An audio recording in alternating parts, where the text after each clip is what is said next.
So we are doing with the daily current affairs analysis in very short and precise manner.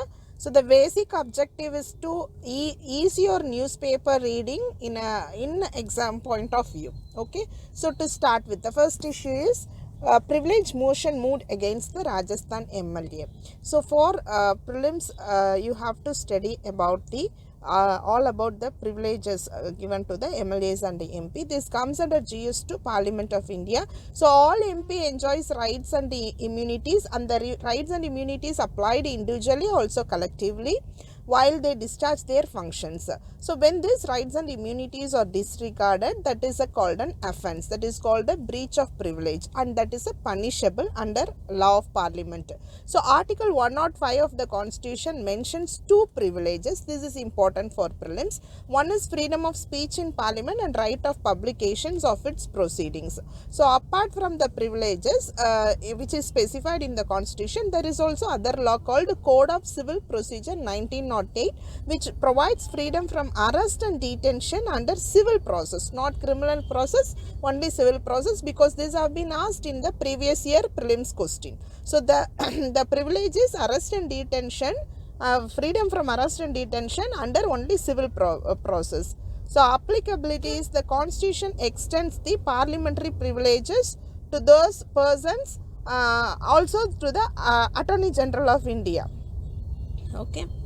So the role of Lok Sabha Speaker and Rajya Sabha Chairman when it comes to privilege motion is they can take a decision on the privilege motion. Also they can, or otherwise they can refer to the privilege committees.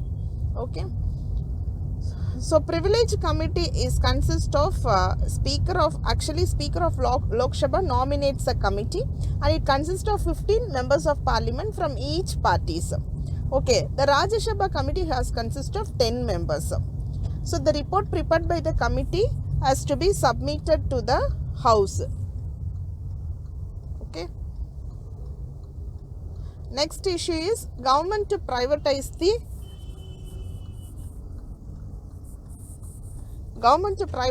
a host of CPSCs.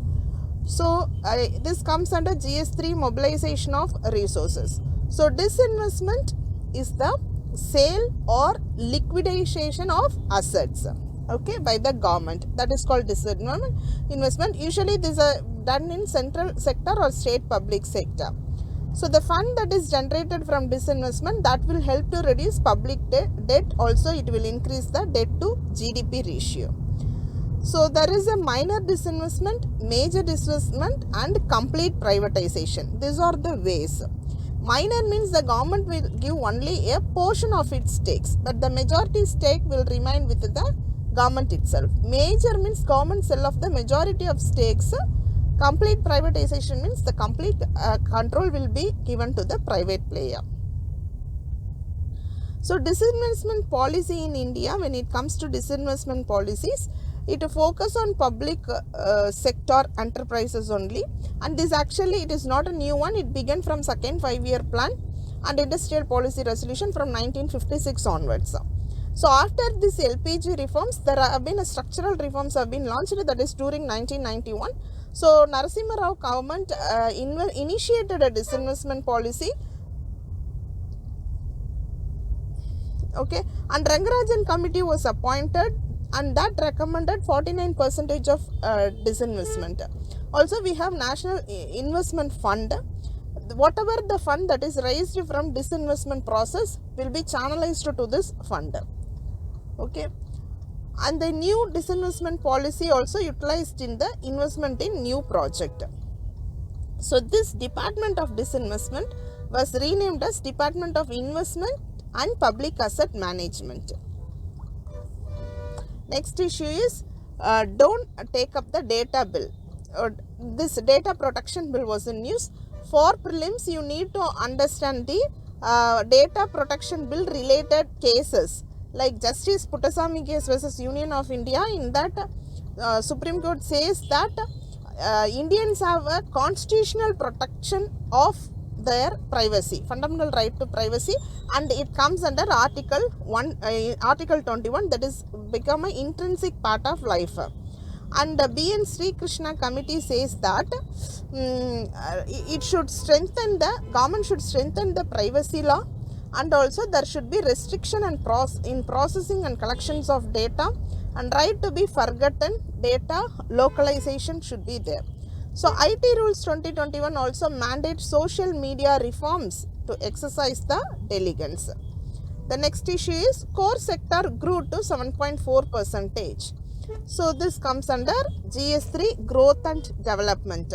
So 8 core sectors, this is very important new point, because this is repeatedly been asked in prelims. Coal, crude oil, natural gas, refinery products, fertilizer. So this comprises of 40% of weight of items included in the IIP.